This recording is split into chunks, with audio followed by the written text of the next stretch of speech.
Bueno, dijimos algunas palabras claves como arquitectura, bioconstrucción, construcción natural, pero acá en Realizando Fantasías vamos a presentar al invitado con una palabra que creo que lo representa, él nos va a decir, pero vamos a presentarlo al señor con la palabra entusiasta o entusiasmo, que es una palabra muy particular, una palabra muy linda de origen griego que significa tener a los dioses de tu lado y tener esta mirada por una admiración apasionada, ¿no? En su manera de hablar, en su manera de actuar. Presentamos acá y le damos la bienvenida y las gracias. Marco Aresta, buenas noches, ¿cómo andamos? Bravo. Hola. Hola, buenas noches. Qué entusiasmo, ¿no? Qué efusivo. Bueno, viejo, es lo que generás, ¿eh? Así que estamos en sintonía. ¿Cómo andás, Marco? ¿Todo bien por ahí? Muy bien, por suerte muy bien. Ahí, bueno, muchas gracias por la invitación y acá estamos para compartir en esta jornada. Muy bien, acá en el patio de Casa Radial decimos que estamos y qué bien esta vez la tecnología que está de nuestro lado, porque vos te encontrás allá en tu casa, en Comarca Andina, El Hoyo, ¿no? ¿Estamos allí? Sí. Justo está mi familia llegando a casa para empezar a hacer la cena. Muy bien. Acá en El Hoyo, en Patagonia, Argentina. Muy bien, excelente, donde tuvimos la posibilidad de estar hace poquito y conocer ahí un poco tu casa, el estudio. Bueno, Marco, acá en este programa nos gusta un poco navegar, conocer a los invitados e ir un poquito, por ejemplo, a la historia de la historia, ¿no? Dijimos que íbamos a llegar a la bioconstrucción, a la arquitectura, a tu pasión por las formas, a un montón de libros, cátedra, hay mucho para hablar contigo, pero nos gustaría un poquito conocer esa historia, la historia de pintanos tu aldea, de dónde viniste, dónde creciste, qué música se escuchaba, vamos a conocer esa parte tuya. Sí, bueno, es largo la pregunta, pero en resumen, sí, un poquito. En resumen, nací en Lisboa, que es la ciudad capital de Portugal, y bueno, ahí crecí, digamos, ahí fui a la escuela, ahí recorrí esos barrios y esas plazas y así. Y al mismo tiempo mi familia, mis abuelos son de un pueblito en el norte de Portugal, entonces mis vacaciones de verano, las vacaciones grandes, me iba ahí con mis abuelos, entonces tenía esa parte de lo rural también, ese imaginario de todo lo que es un pueblo. Así que pude tener la suerte de esa doble visión, lo urbano, que bueno, uno ya sabe, cuando uno crece en una ciudad, aparte no es una ciudad muy grande, Lisboa no es como Buenos Aires, o sea, uno rápidamente está en el otro barrio, aparte es una ciudad muy bairrista, quiere decir muy acotada, vive mucho desde el imaginario de cada barrio tiene su cultura, su forma de incluso de apropiarse de sus fiestas. Entonces es muy interesante desde ese punto de vista. Bueno, es muy linda la ciudad.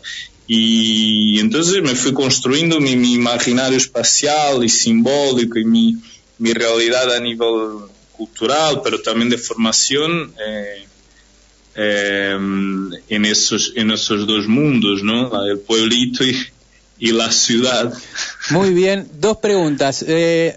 Música, tus músicas favoritas, si tenés que decir algún género o alguna banda, y también el fútbol. Tuve la particularidad el otro día que te conocí, por lo menos de Portugal sos fanático de la selección. ¿Después tenés algún equipo?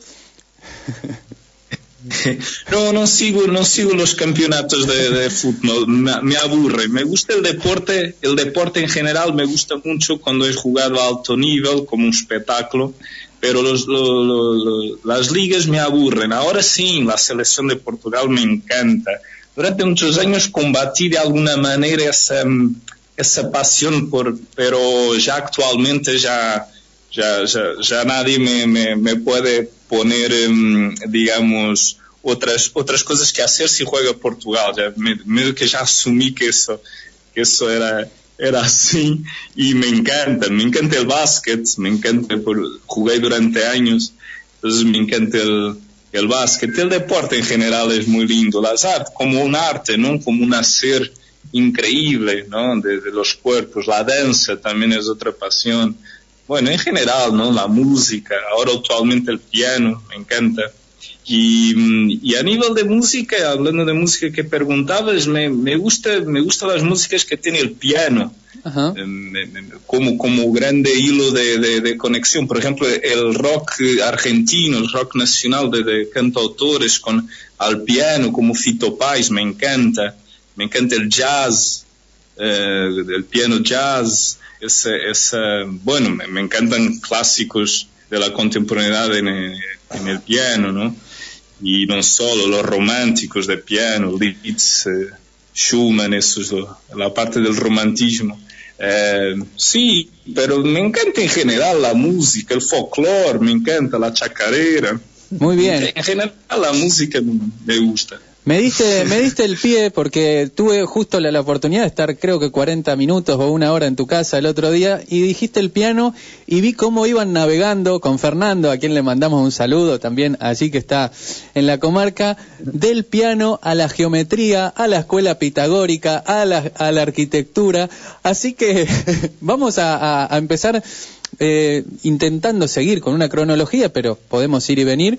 ¿Cómo fue que te fuiste adentrando en la en la arquitectura y dentro de la arquitectura, en una arquitectura particular, ¿no?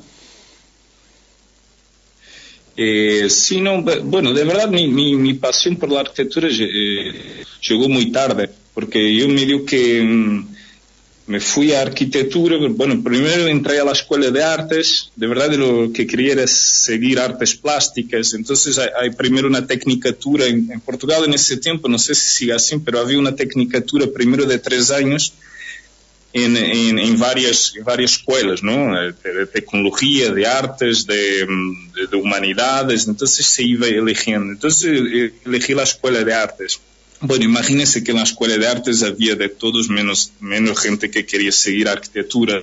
De hecho, después en arquitectura en la universidad había todos menos, eran muy pocos los que querían ser arquitectos y arquitectos, era curioso. Y a todos nos pasaba un poco lo mismo, que es al final de la tecnicatura se competía, la universidad es pública, pero aún así solo puede entrar un X número de personas, entonces se competía con un puntaje para entrar en las universidades. Pues el puntaje más alto que existía era medicina y arquitectura en ese tiempo, y artes plásticas era un poco más bajo. Entonces los que teníamos clasificaciones muy altas, que justamente la materia de la que más me gustaba era geometría, era como una específica que puntuaba más. Entonces decimos, bueno, ya que estoy aquí, bueno, voy para arquitectura, pero de verdad hice mis 6 años de arquitectura medio, sí, que me gustaba, pero me gustaba mucho más pintar o bailar o la fotografía, bueno, principalmente pintar, la pintura y el diseño era lo más divertido. Y después me recibí y empecé a trabajar y de verdad no me gustaba mucho la cosa, no entendía cómo era eso, porque estaba muy poco relacionado al oficio, a las manos, a la manualidad, al arte, la arquitectura en ese tiempo, y está cambiando, pero sigue un poco algunas corrientes también muy distanciadas de lo humano, del oficio. Entonces, de verdad, llegó muy tarde, llegó de hecho ya en Argentina, llegó esa pasión cuando me encontré con la construcción con tierra. Entonces ahí empecé a entender, porque de hormigón armado no entendía muy bien. Aparte me decían que tenía que hacer cosas muy increíbles, cuando de verdad después en la práctica de la profesión no es así. Trabajamos más a un nivel de la vivienda, un nivel de economías muy acotadas, que andar haciendo museos y estaciones no sé de qué, como nos enseñaban en la universidad. Entonces, de verdad, encontrarme con la construcción con tierra y con mi maestro Jorge Belanco y amigo me hizo empezar a entender desde el oficio el arte del diseño. Y es lo que hoy en día a los aprendices que tengo y a los aprendices les digo que hay que empezar por la pala, para paliar y la carretilla, porque eso ya es diseño cuando se lleva a la práctica de construir. Después, si uno entiende cómo construir una gran escultura, de ahí después deriva en todo. Pero lo que nunca me dejó de alguna manera de buscar la búsqueda en la arquitectura fue la pasión por la geometría, la materia de la geometría, en todas sus distintas áreas, ¿no? Por eso ahora vinculado a la música, el otro día que estabas acá en casa, lo estábamos vinculando a la música porque la música es geometría, ¿no? Es proporciones, es aplicación de proporciones y patrones matemáticos que se pueden transformar después en formas, y que de hecho es forma, la música es forma, todo es forma. Y de ahí venía la historia, de verdad, apasionado, si tengo que elegir una pasión es la geometría. Me parece fascinante el mundo de las formas, principalmente en la naturaleza, obvio. Se vio. Y Marco, te quería preguntar también, ¿cómo fue ese que viniste a Argentina? ¿Cómo fue ese primer encuentro con Jorge? Si nos podés contar un poquito esa cocina, ¿no? Sí, bueno, yo me recibí en Lisboa, en la Facultad de Arquitectura. Después de ahí me fui a Río de Janeiro, ahí fui a hacer como un posgrado en ese momento, nada que ver, bueno, algo que ver, pero me acuerdo que la tesis era muy bueno porque era en arquitectura cementerial de los cementerios y era en simbología de los cementerios, ¿no? Entonces andaba ahí con los angelitos y con la muerte y así, me apasionaba, bueno, el mundo ese de lo simbólico. Y bueno, después volví a Lisboa. Cuando volví a Lisboa empecé con una crisis existencial muy grande porque se suponía que ahora ya tenía que trabajar. Entonces, bueno, me puse ahí en un estudio y bueno, sufrí un rato y en un momento ese que era un profesor mío, un antiguo profesor mío, me llamó. Yo tenía un contrato por 6 meses, me acuerdo, porque los que teníamos poca experiencia, medio que nos explotaban.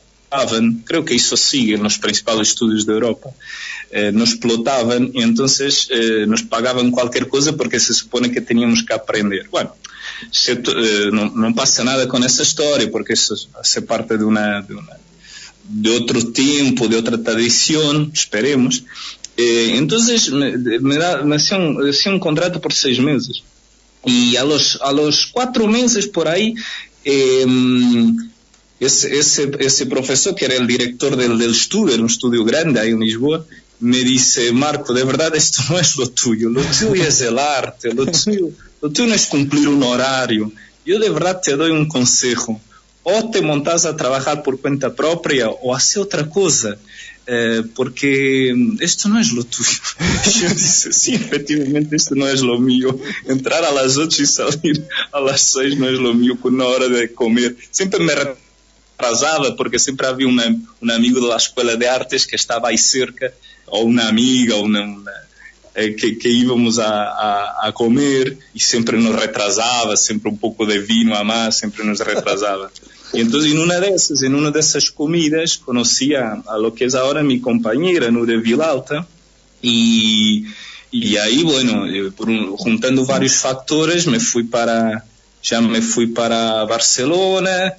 Y después, bueno, ya ahí empezamos a vivir juntos, de ahí fuimos para Valencia, después para Brasil, y después terminamos en Buenos Aires, medio con las vueltas de la vida. Esto te estoy hablando de hace más o menos 15 años atrás o más, capaz que más. Entonces, fue medio así, viajando, probando y viendo cómo venía la cosa, pero por eso entramos a Buenos Aires a estudiar de vuelta, a estudiar mi maestría, que después me recibí, que en geometrías de la naturaleza o geometría sensible, como les llamo. Y bueno, ahí llegamos. Entonces, la segunda parte de la pregunta, que era la conexión con Jorge, es que en una de esas bueno, la maestría duró 2 años, después medio que uno se fue quedando por Buenos Aires por situaciones de trabajo y propuestas y cositas, pero siempre era muy difícil Buenos Aires.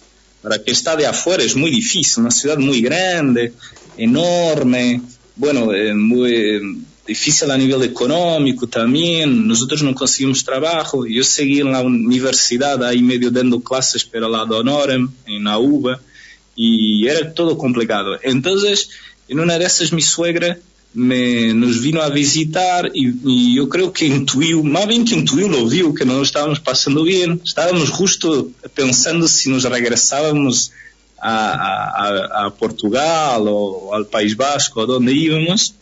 Y entonces mi suegra dice, había un curso de una bóveda construida en tierra, que era un curso que daba Jorge en San Francisco de Oro, en San Luis. Y entonces yo de verdad me inscribí por la bóveda, porque me gustaba la geometría, y dije, mira, hacer una bóveda, esto va a ser muy divertido. Pero bueno, era difícil ir. Entonces mi suegra dice, yo te compro un cuadro. Yo en ese momento pintaba ahí, vendía unos cuadritos cuando me compraban ahí por Palermo. Y entonces, bueno, yo te compro un cuadro. Y digo, no, ¿cómo me va a comprar un cuadro? Yo te doy el cuadro, lleva el cuadro.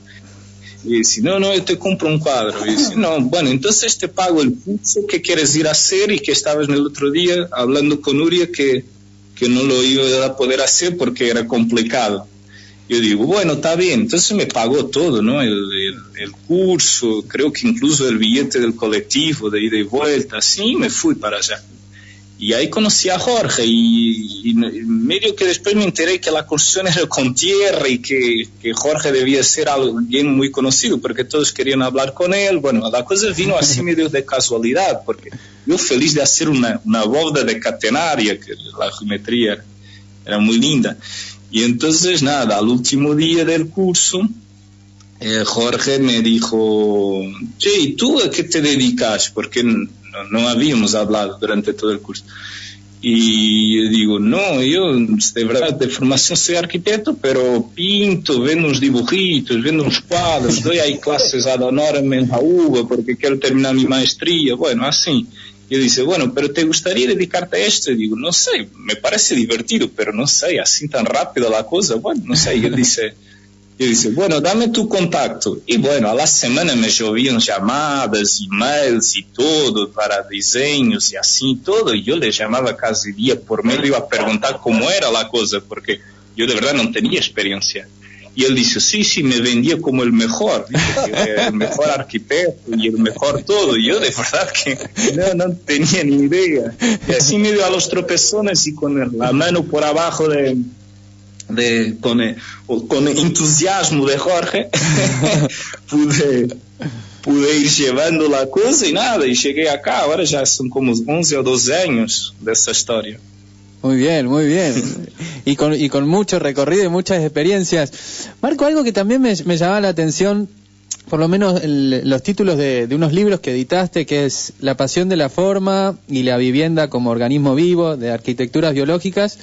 Y también en la entrevista, que es muy lindo, como justo te entrevistan y vos tenés a una de tus hijas en tu cuerpo y decís como que la casa debería ser como un bichito que duerme ahí, se queda en el lugar y ya, ¿no? ¿Cómo entendés eso? Que es muy interesante, entender a una vivienda y a un hábitat como eso, como una forma, como un organismo vivo y rodeado en el contexto, ¿no?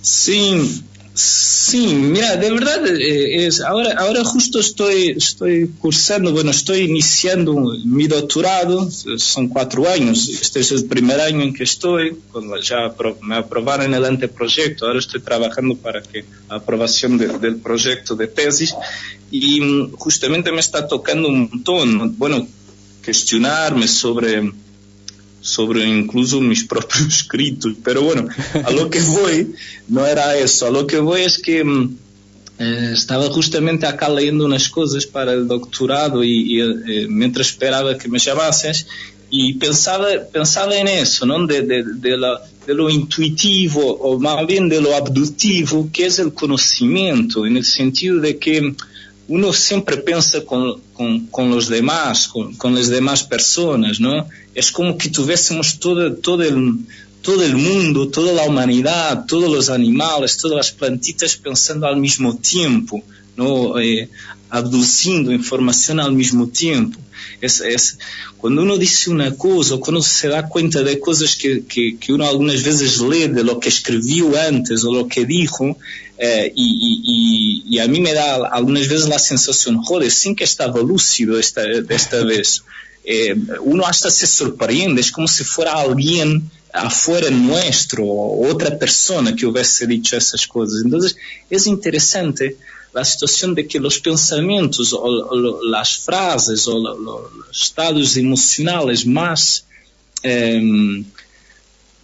simples son los que de alguna manera nos producen más clarividencia, ¿no? A mí por lo menos me pasa eso todo el tiempo, y después uno dice, joder, sí que es fácil hacer una bicicleta, pero claro, a alguien se le ocurrió hacer la bicicleta, pero no se le ocurrió a esa persona solo, se le ocurrió a un montón de personas que estaban al mismo tiempo pensando, que de alguna manera, de una especie de conciencia global, fueron pensando juntos. Eso es interesante. Entonces, a mí me parece que la vivienda, cuando uno hace un espacio, una vivienda, cuando uno trabaja con arquitectura, con una herramienta tan importante y tan fuerte, porque no es neutral, ningún espacio es neutral, uno tiene que tener la conciencia que tiene que ser un factor integrador y en completa armonía con todo, aunque eso es muy difícil de llevarlo a la práctica la mayoría de las veces, pero ese también es el gran desafío de la herramienta de diseño colocado en la arquitectura de las viviendas. Entonces, no hay forma de... Yo diría que es eso, es hacer la reflexión y la autocrítica cuando uno diseña, de que si la cosa es básica, simple, en el sentido de que es así, nada más. Siempre me acuerdo como una especie de mi abuela diciéndome en un proyecto de la universidad, tiene una frase muy buena mi abuela que es, pasa por mí, yo le enseño el trabajo, que era un trabajo final de un año, del cuarto año, una cosa así, y mi abuela le explico durante una hora lo que era eso, esa espacialidad, y imagínense, como estudiante de arquitectura era un desastre, digamos, y entonces mi abuela me termino eso, deja que lo termine, y me dice, pero perdón hijo, yo no entiendo nada. Y yo digo, pero ¿cómo no entiendes, abuela? Si te expliqué todo. Y ella me dice, lo que no se entiende no se puede vivir, o lo que no se entiende no se puede habitar. Habitar no fue otra palabra, pero es como lo que no se entiende no se puede vivir, en el sentido de que o las cosas las puedes entender, y eso en la vivienda es clave. Si tú puedes vivenciar la forma de manera absolutamente como un regocijo, digamos, de manera creativa, apasionante, confortable, funcional, útil, ergonómica, todo, eso es una cosa. Cuando todo el tiempo te tienes que estar tú adaptando a la espacialidad de la vivienda, es otra. Y entonces, como hipótesis, en esos libros, principalmente en el segundo, lo que planteo es que hay que observar, hay que experienciar lo que es nuestro cuerpo, nuestros movimientos, nuestros estados emocionales, nuestras reacciones a las formas, ¿no? Y con eso intentar adaptar esa piel que es la vivienda a nosotros. Qué bien, Marco, porque mira, ayer en un curso también de una diplomatura me fui medio volando con algunos pensamientos que creo que van en línea, y me gustaría preguntarte cómo te atraviesa esto de que somos cuerpos, ¿no? Y subjetividades que fuimos compatibilizando y estamos cada vez más de dispositivos analógicos a dispositivos digitales, ¿no? Que no son solo tecnologías, ¿no? Sino que proponen modos de vivir, como vos decís, modos de usos del espacio particulares, modos de comportarse, habitar, que estos aparatos que hoy nos están rodeando mucho, ¿no? Que proponen un proyecto de mundo, estamos visibles, estamos conectados en todo momento, en todo lugar. Por lo menos es la tendencia en las grandes ciudades, ¿no? Y hacer muchas cosas al mismo tiempo, y estamos dispersos y exhaustos, ¿no? ¿Cómo te atraviesa vos también como ser humano, como educador, como educando, y como estás diciendo que también tiene que ver hasta dónde habitamos, ¿no? Sí, bueno, justamente ese es el gran, yo creo que estamos todos los profesionales que trabajamos con la espacialidad intentando entender qué carajo hacemos cómo podemos adaptarnos a él. Pero claro, es muy difícil analizar algo cuando uno lo está viviendo. Claro. ¿No? Es que esta situación que decía Foucault, esta situación del conocimiento como dispositivo entre cosas y palabras. Si uno está en las palabras, no está en las cosas; si uno está en las cosas, no está en las palabras. Algunas veces lo reúne, pero siempre estamos en una especie de un medio. Es como un sujeto sin objeto. Y de verdad es muy jodido. O sea, yo creo que a muchos ya estamos repodridos porque damos clases virtualmente, nos encontramos con amigas virtualmente, después una llamada a la radio virtualmente. Todo es en un aparato, en un objeto lleno de palabras, pero que no lo vivenciamos la espacialidad. Es muy curioso, o sea, y eso es efectivamente lo que... Imagínate que nosotros estamos en una especie de no espacio, porque ahora mismo yo no tengo conciencia que estoy sentado en mi silla si no la nombro como lo hice. Pero cuando uno está en el espacio de una radio, hablando uno con otra, sin que uno tenga conciencia, porque ve el micrófono, porque siente la atmósfera, porque hay sonidos, porque siente el olor de la otra persona o de lo que sea, ¿no? Uno... está en una especie de no espacialidad siempre, y eso da una importancia muy fuerte a las palabras y a la mediatización de la comunicación. Claro. Uno prácticamente es información hoy en día, es como una mediatización de nuestras palabras, deja de ser un ente casi, es una cosa muy rara. Y sí, yo no sé, esa es una pregunta que estamos todos, yo creo que es desde la semiología, que es justo el doctorado mío, es en semiótica, no en semiología, es en semiótica, pero desde los geómetras, arquitectos, diseñadores, comunicadores de todo el género que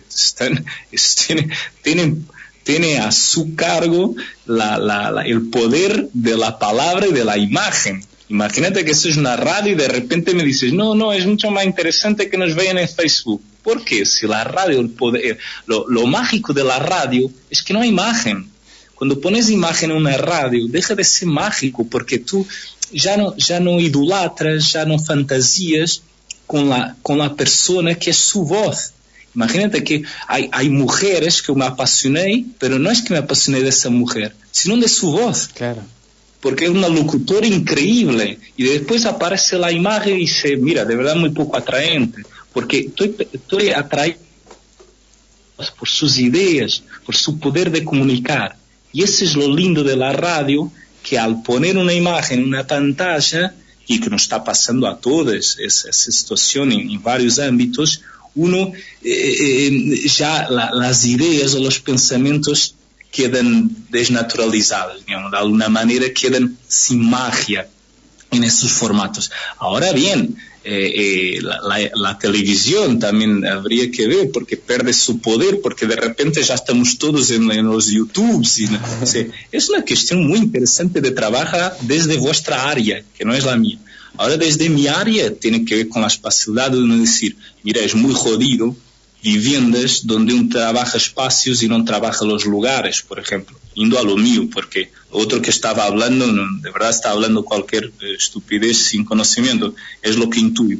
Ahora, indo a lo mío, que es el espacio, uno lo que está intentando darse cuenta de la importancia del hacer, del sentir, del pensar, de los lugares que tienen las viviendas. Un ejemplo, uno en lo clásico de la arquitectura proyecta ambientes. Por ejemplo, uno proyecta una cocina comedor. Bueno, macanudo.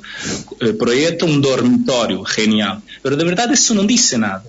Lo que uno tiene que entender es cuántos lugares hay en esa espacialidad, porque obviamente esta época de pandemia obligó a que haya varios lugares para distintos usos. Entonces, por ejemplo, un dormitorio, ¿qué es un dormitorio? Nadie sabe lo que es un dormitorio, pero un dormitorio es el lugar de hacer, mire, el gato me está intentando comer el queso. Defendé tu queso, por favor.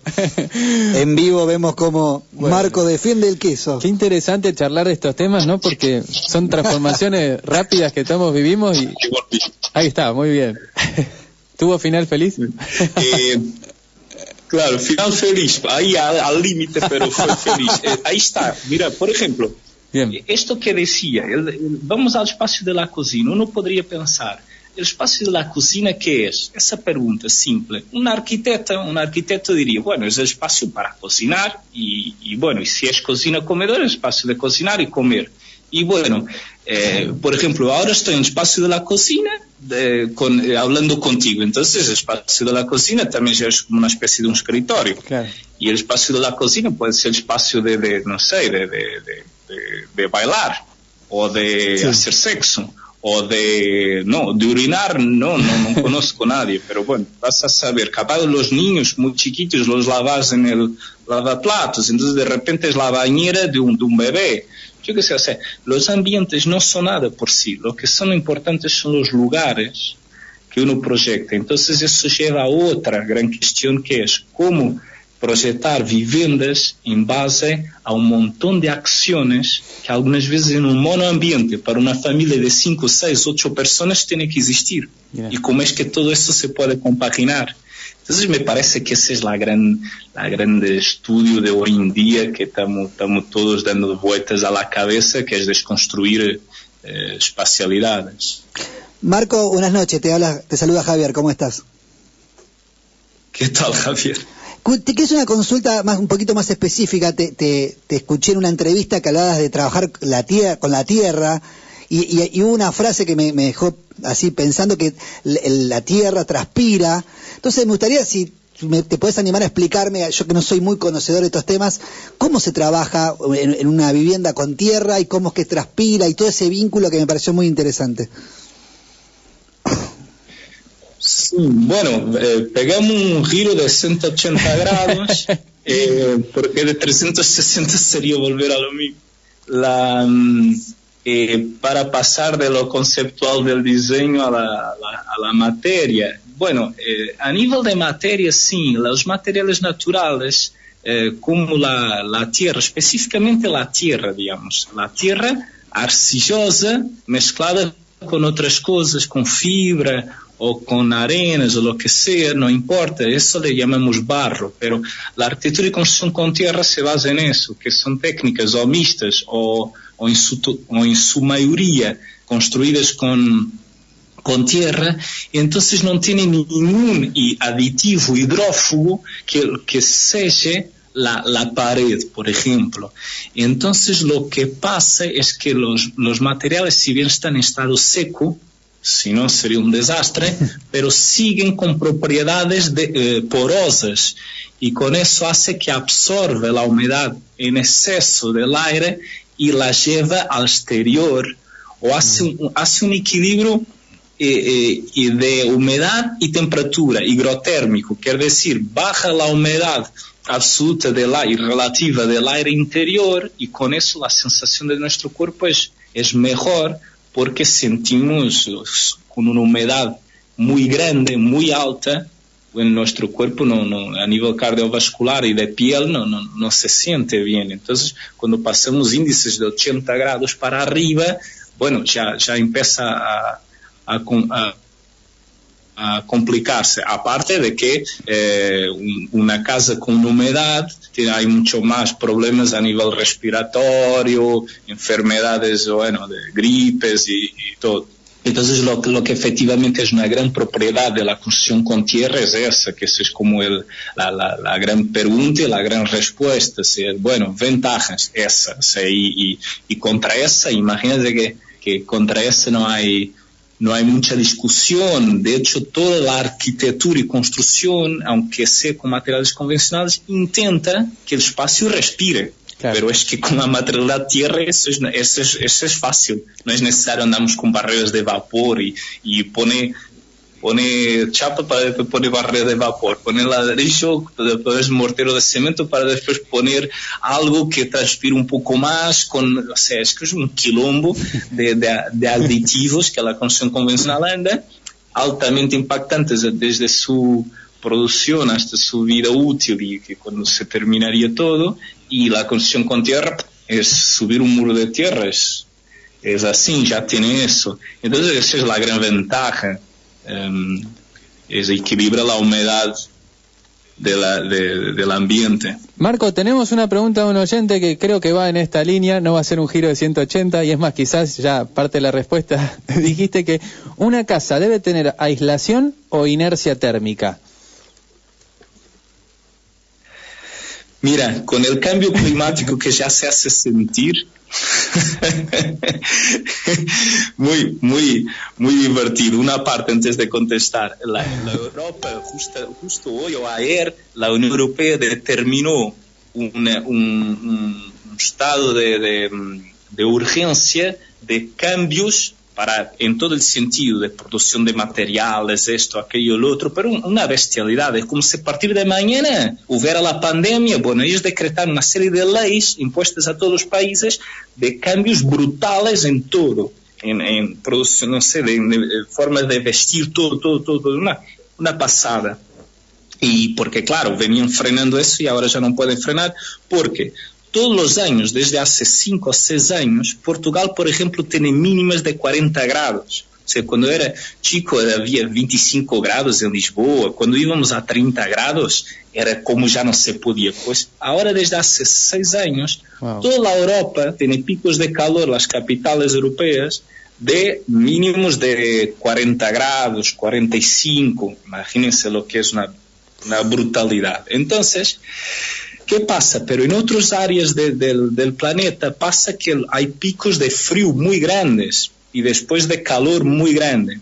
Entonces lo que se está asistiendo a nivel general, por lo menos de los países donde tengo experiencia de proyectar y trabajar, que Portugal, España, Uruguay y Argentina, es que me estoy dando cuenta que ya no importa Catamarca o Patagonia, sino que todos empiezan los climas a tener esas grandes diferencias. Y de hecho yo intuí por leer, por darme cuenta, por hablar con mi familia, pero si no vamos a relatorios de artículos, relatorios de bioclimática y de cambio ambiental y climático, y también lo podemos ver eso. Pero lo interesante entonces es que los manuales de bioclimática que tenían, aislación térmica para las paredes al sur, hablando de Argentina, y inercia térmica a las paredes al norte, eso ya no tiene sentido. ¿Por qué?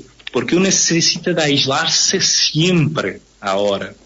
O sea que la aislación térmica tiene que ser cada vez más brutal para las paredes exteriores, porque uno necesita de protegerse, de aislarse del calor y del frío como primera gran medida de adecuación al clima, a esas variables.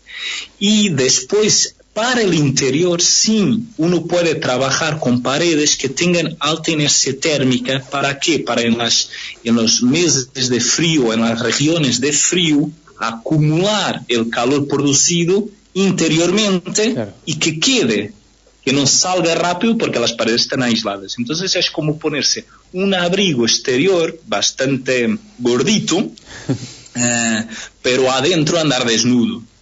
Eso sería una lógica de la casita. Muy bien, muy bien. Marco, te súper agradecemos. Por mi parte me quedan 2 cuestiones que me gustaría hablar. Un poquito que nos cuentes, sabemos que le pusiste mucho el cuerpo y las ideas a todo lo que sucedió a partir del 9 de marzo de este año, con los incendios, a partir de la bioconstrucción. Si querés contar qué pudieron avanzar, en qué anda un poco la situación desde lo que vos fuiste viviendo. Sí, mira, de verdad junto con Jorge Belanco, ¿no? Mi maestro y amigo, y con Núria Vilalta, mi compañera, armamos como una especie de trío improvisado, pero que después resultó muy eficiente. De hecho, me sorprendí hasta con nosotros mismos, porque no andábamos hace años con Jorge, él mucho más años que yo, obvio, preocupados con la cuestión de la vivienda bajo costo. Pero no teníamos experiencia de vivienda de emergencia, que es otra cosa. Claro. Yo de hecho pensaba que era más o menos lo mismo, pero nada que ver. Entonces se trató, por suerte, digamos, de confrontar la construcción con tierra y la construcción a bajo costo con procesos rápidos y eficientes en situaciones de este género, de emergencia. O sea, hubo un montón, 30 y tal familias que quedaron sin casa y más para arriba después para otro barrio, pero solo en esos barrios donde estuvimos laburando era un montón de gente, pero nada, se nos restó nada, negro. Nosotros llegamos al tercer día después del incendio y pisábamos y era una nube de ceniza, quedábamos de negro.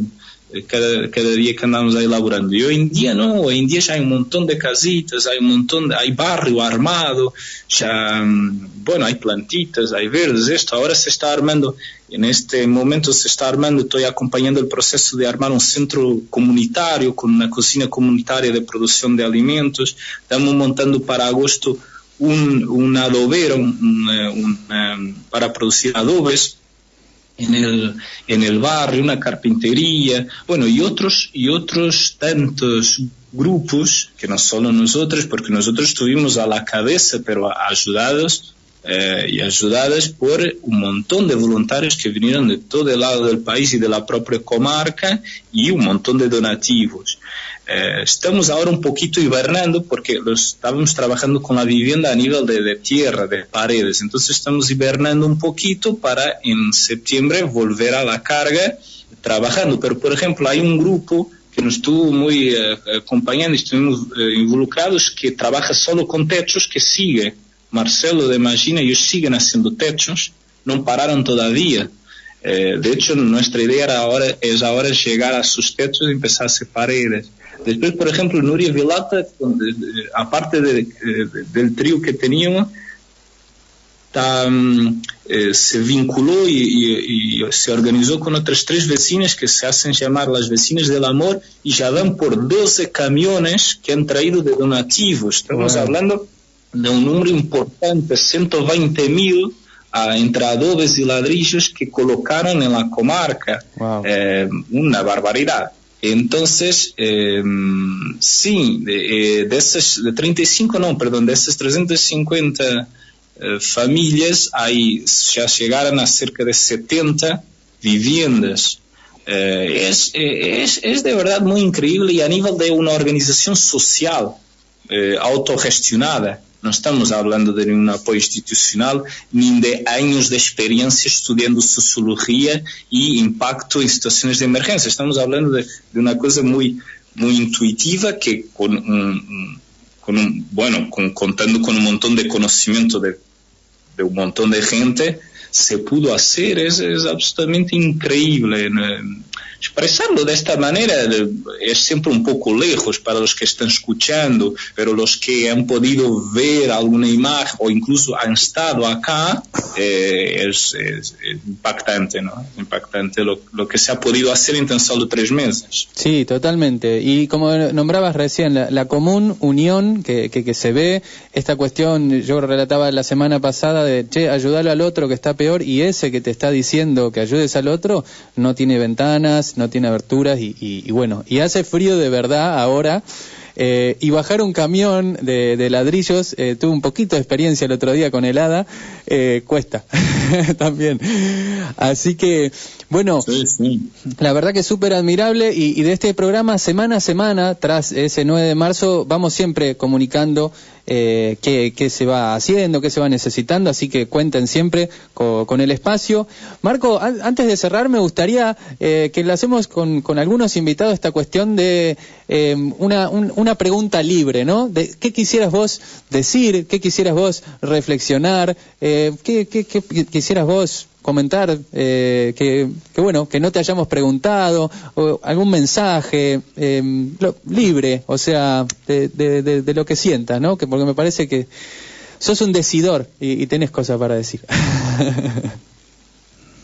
No, así, agarrado de sorpresa. Mira, sí, siempre. Hoy me agarraste muy filosófico, ¿viste? Las preguntas también vinieron por ese lado, o sea, sí. No hablamos de construcción con tierra, ni de techos, ni de cosas así.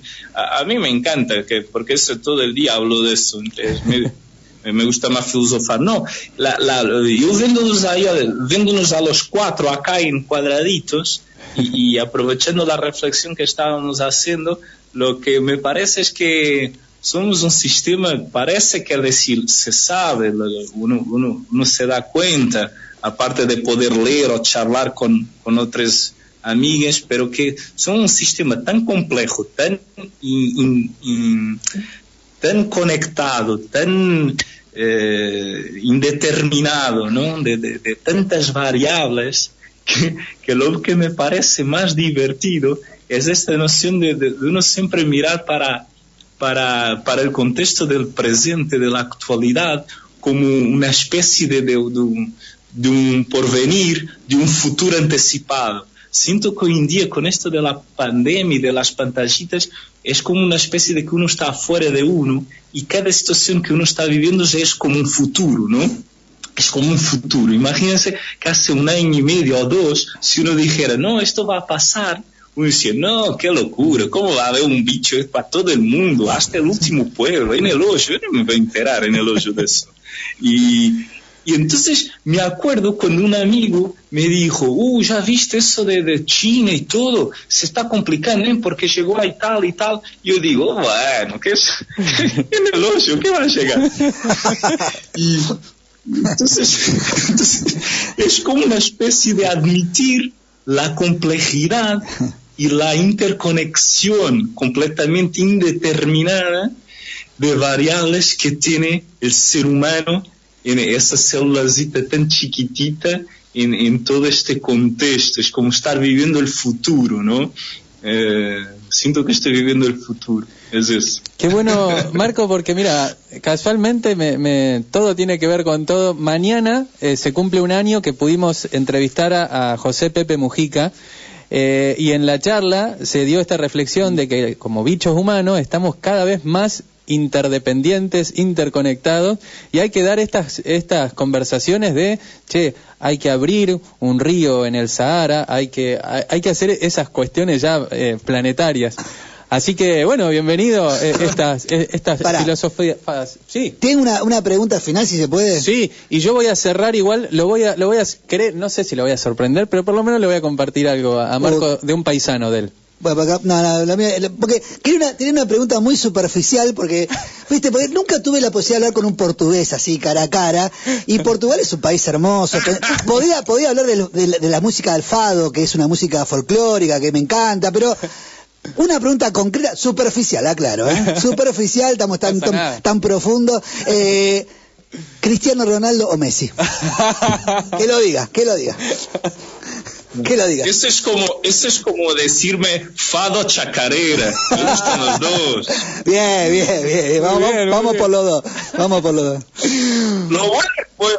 Lo bueno es bueno. Totalmente, y que se sume. Bueno, Marco, de verdad, gracias, un gustazo, seguiremos en contacto. Hoy justo me detuve en una página de un libro, estoy leyendo de un paisano tuyo, el señor José Saramago, que no sé si lo leíste, este libro está muy bonito por ahora, se llama El viaje del elefante, y dice una cosita así. No es verdad, hoy estamos encima con cielo de luna llena, digo bien, recién la vi la luna. Divina. No es verdad que el cielo sea indiferente ante nuestras preocupaciones y deseos. El cielo está constantemente enviándonos señales, avisos, y si no atendemos los buenos consejos es porque la experiencia de un lado y de otro, es decir, la suya y la nuestra, ha demostrado ya que no merece la pena esforzar la memoria, que todos la tenemos más o menos débiles. Señales y avisos son fáciles de interpretar si estamos con los ojos abiertos.